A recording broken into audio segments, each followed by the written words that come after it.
Well, when I was a little boy sitting on my mama.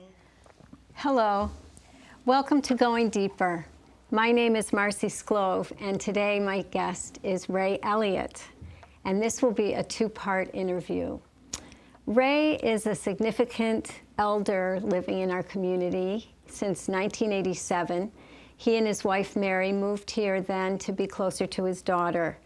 And he's been working in Amherst, contributing ever since then to improve race relations here in Amherst. And most recently, Ray co-founded the group called CRAN, Citizens for Racial Amity Now.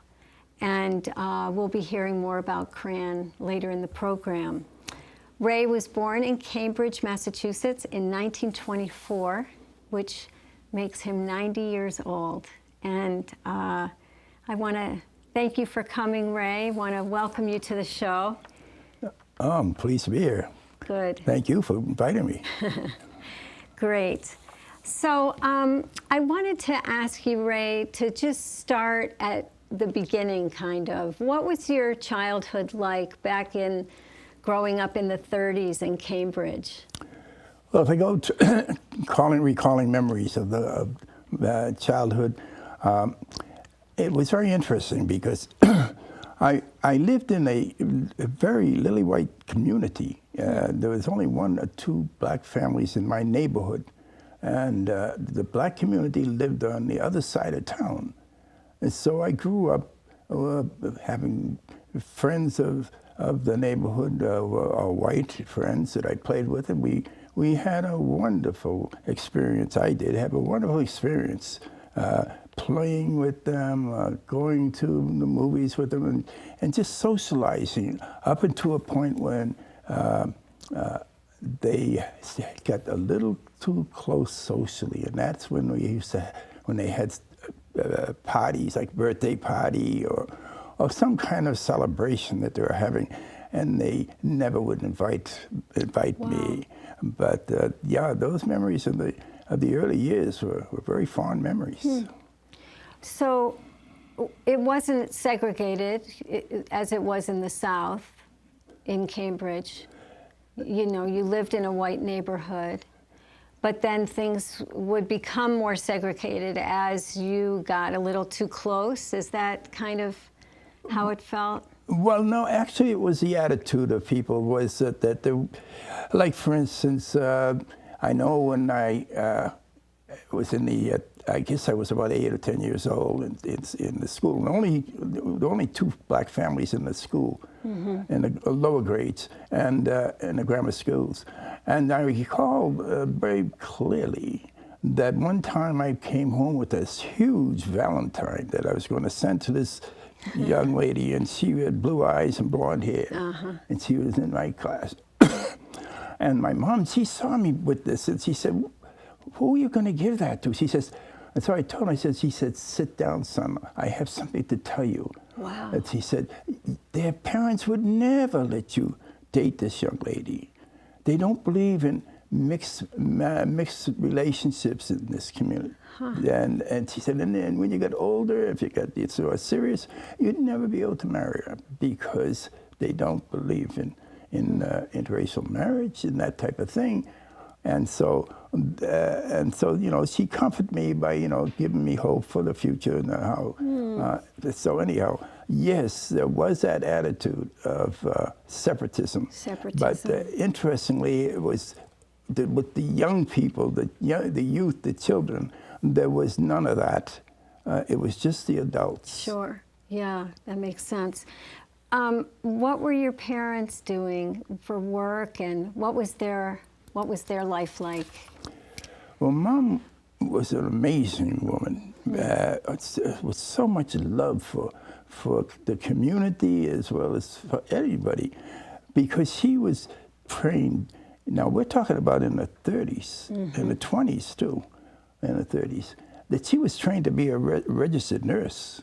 Wow. And when she tried to get a job at the hospitals in Cambridge, in Boston area rather, they weren't hiring black nurses because the patients didn't have the confidence in being treated by blacks. This was a time when they had a separate blood pool, a black blood pool and a white blood Oh pool. my And gosh. people thought that they didn't want to have transfusions from black blood. And so this was an attitude that was happening in those days, in the 30s. It was still like that. But Mom, anyhow, she became so loving with the community we lived in, this white community, that whenever the people needed help, they would call her, and she would go to them when they were sick or whatever, and or they having delivering a baby or something, and in the home, they would call her, and she would go, and she'd never charge them. Wow. And so she became well loved in this white community, and eventually she started her own nursing home. Really? In the same community. And it ended up that she had up to 20 patients when she eventually sold the place. But And the nursing home was for black elders, right? Or was it mixed? It was for any person that couldn't afford to. Oh my goodness. But it was mostly poverty, people that couldn't afford it. So she had poor people not of color, as well as mostly black. But she accepted anybody that was in poverty. And what she charged was less than half of what the average nursing home at that time was charging.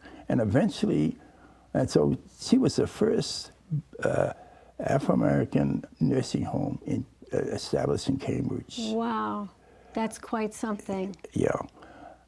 And your father? And Dad, he was a disciplinarian, and In the home? in the home, especially because there were 5 siblings, and two boys and 3 girls, and so it's constant keeping peace amongst us.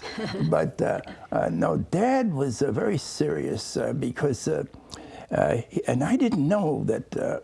He never talked much because, you see, when he came back from the First World War, he never spoke about it. He never mentioned anything about his experiences or anything about the discrimination that they experienced, which incidentally was something I didn't learn until later, because what happened was when the French needed reinforcements in France. They asked the United States for reinforcements of support.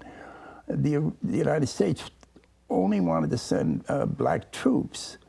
They wouldn't send white troops. Wow. And they tried to find a commander to command the blacks, and no white commander was willing to command black troops because they felt they weren't good warriors. They were not courageous. They would retreat and all that. So they didn't want to. So what happened? The French government said, "We'll take them under our command," and they took them under the command, and they fought so valiantly along with the French that his group got the Croix de Coeur, which was the highest medal of honor for serving in battle. And they served as Americans in the French army? Exactly.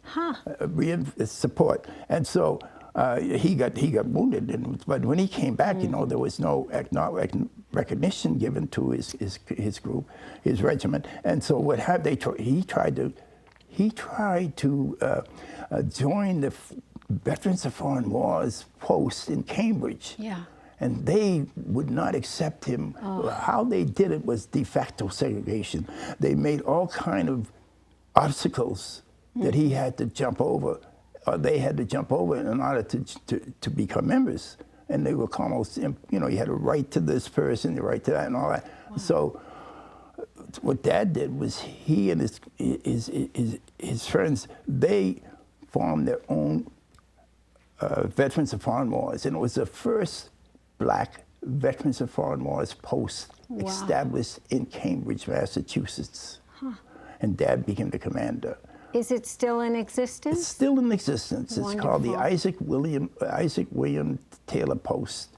Okay. It's still functioning, and so they never gave him any recognition or honor. So every time I give a talk, any place, I always honor him. Yes, of course. Because he never received an honor from this country. Wow, that's a hard one. Yeah. I'm so impressed how knowing these things and the possibility of holding anger about your parents' situation or your situation growing up, but I don't feel that you are an angry person whatsoever.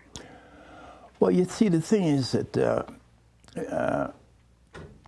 when I was in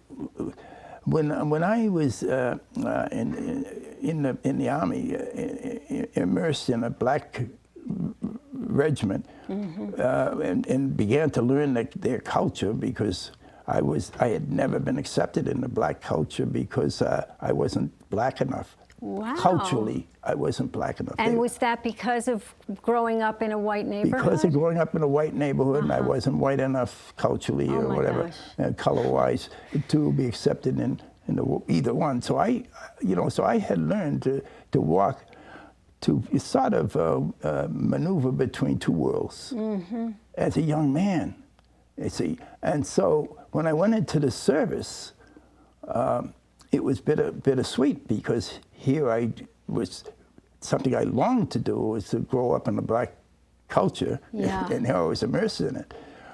But the thing that saved us from having anger, because of the fact that as a segregated army, we were bitter as we went in that we didn't have black officers to lead us into battle. Yeah. They gave us white officers, and these officers were from the South, and they deliberately, oh yes, they deliberately put in command white officers from the South who were not really well trained.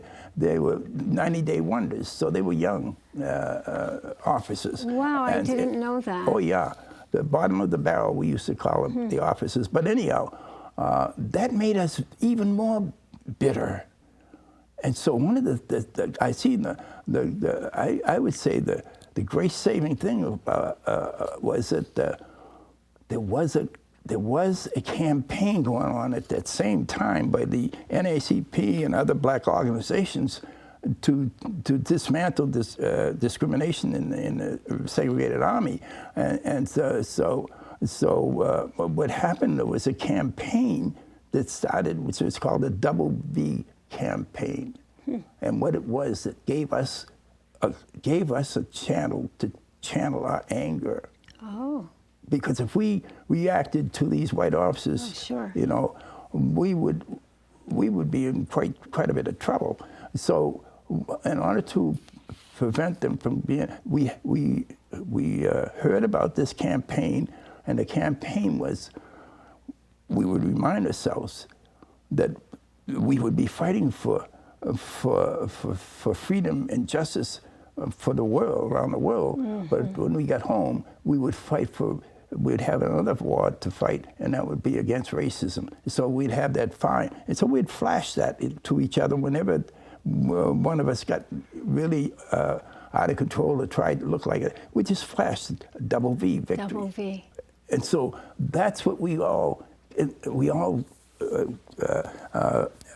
channeled most of us channeled our anger into planning for when we got out. And that was, I really believe that was the seeds of the beginning of the civil rights movement. Oh, interesting. You see, because we were organized, unity. Sure. And once you get organized, you got power there. Right. And so that was why I channeled my anger. And also, the other thing I did to channel my anger was I kept telling myself, I conditioned myself to forget many of the horror that I experienced of the battles and and so that I wouldn't dwell on it when I got home. Yeah. And I think that saved me from having post-traumatic stress Yeah, that's amazing. by teaching myself to let go, Such to forget it. discipline to let go. Yeah, and the problem was, it meant that I forgotten much of my old memories along with it. Sure. So I struggled to recall those pleasant memories and connections with friends and things, which I still do. Yeah.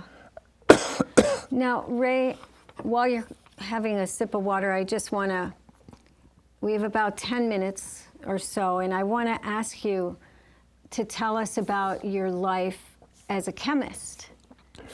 Well, when I was in school at McGill, it was a 5-year course, and after the 4th year, I got a job at the Tracer Lab as charge of a laboratory, because the government had set up these laboratories around the country to monitor radiation fallout. There was a moratorium against testing A-bombs. There were A-bombs then. So this was after the bombs in Hiroshima. Yeah, after Hiroshima. And I recall that some people cheered, but I didn't cheer because I was a fear of a Third World War happening. So ironically, I got this job to monitor radiation around the world to make sure that no countries were testing A-bombs. What a position to be in. Sure. And so I stayed with the Tracer Lab for, oh my goodness, 10 years. And I think that's where I was on a spiritual quest at the time. Because when I asked the chaplain, when I was in the service, to give me answers to questions which baffled me and were doctrine in my faith, and he said, "How dare you challenge the church? You know, blind faith, believe it, without question." Yeah. And that started my spiritual quest. I'll never forget that. And so did I mention that because this young man that was working for me, a technician in my lab, he had been on a spiritual quest too. And he kept telling me every now and then, "Oh, I investigated this, and I investigated this religion, blah, blah, blah, blah." I said, "Get away from me. I'm not supposed to listen to all that Far Eastern stuff, because my faith says, no, blah, blah, blah." And so one time he challenged me and he said, if you really believe this and blah, blah, blah, blah, I don't want to go into detail, but if you believe, he says, then you would recognize this is the spiritual teachings that have been revealed in the world today. And so, and he says, and he told me, he says, it doesn't denounce any of the others. It's just the next chapter, and it's the next chapter in the spiritual history of mankind, and it fulfills all the other hopes and expectations of all the other religions and blah blah blah. He went on and on to show about how there was unity and oneness in this, and so that excited me, and I began to investigate to try to prove him wrong, and I soon became a Baha'i. And that was his faith also. And that was his faith. I see. So you were actually investigating to try to say that he was wrong, and then in your investigation you found that he actually was right. Yeah, that there was, wow. Like he said, there were many ways. Sure. This was one way, and that none were wrong. All of them were right in their way, and that type of thing. So, and I mention this is because the teachings then became the core of my whole life. Wow. Because the teachings answered so many questions about who I am, why I'm here in this world, Wonderful. and how I could serve, and servitude in the highest of all and stations. this happened when you were still in the Army. No. Or when did you have this encounter with this man? This happened in 1950. 51. Okay. Or 51 or 50.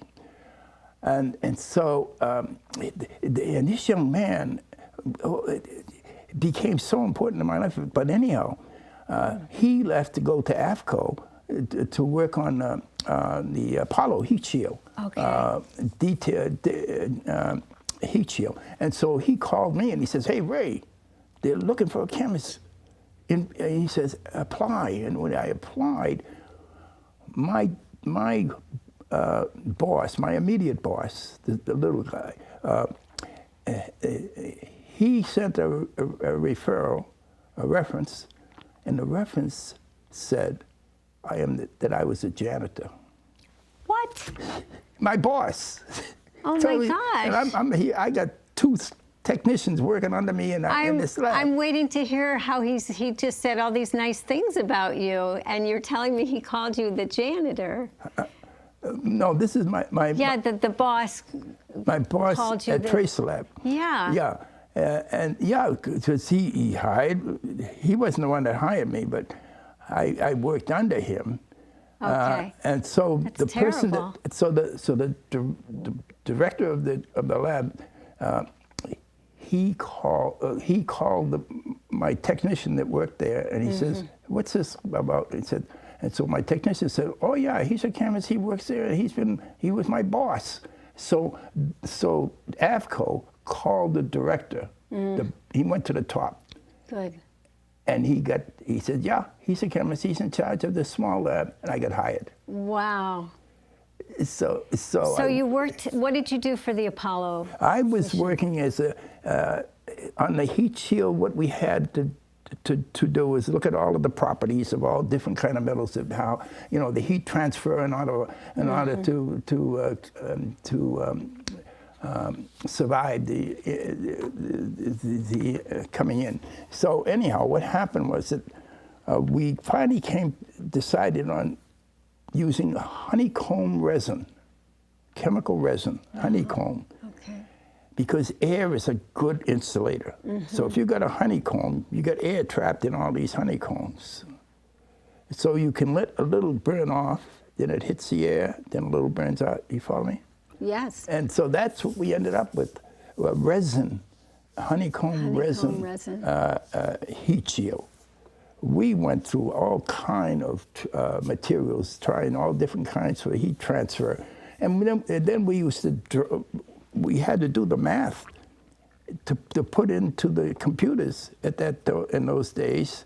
And we'd run it on a computer, and we could actually determine whether it survived Wow. a reentry Okay. into the atmosphere. This was in the 50s.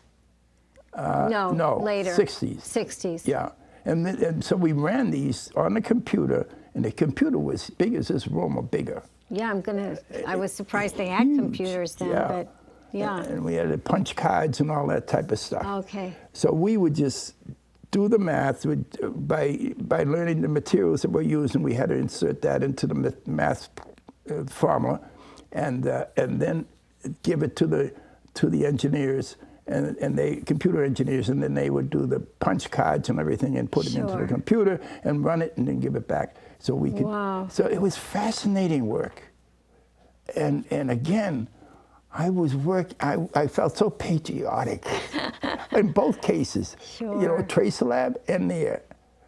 So Because you were working to make the country and the world a better place. a better place. Yeah. And to advance science and explore the world, and so anyhow, that experience eventually after AFCO, then what happened was that I was looking for when their contracts were running out. I applied to a pharmaceutical company thinking to do research in pharmaceutical, but then they saw me and they said in those days they didn't have any blacks to detail doctors and nurses in hospitals about the prescription medicine and all that type of stuff, and how to tell doctors how to administer it and all that. And so they said, "Hey, we can train you to be a detail man." I said, "What's that?" He told me, and blah, blah, blah. And I said, "Oh, well, I need a job." I said, "Okay, I'll take it." they gave me 1 year medical school training, Wow.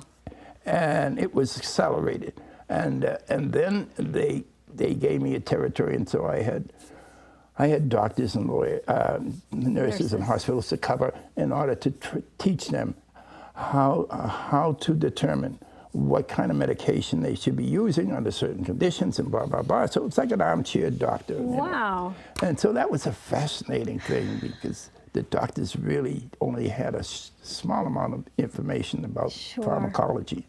But anyhow, what happened, I mentioned that because then I began to lose my sight. And so that I had to, I found out that I after having many accidents that I had retina pigmentosis, and it was becoming very active. And so today I don't see very much. I can see a little to get around shadows, but it's become active again. And so.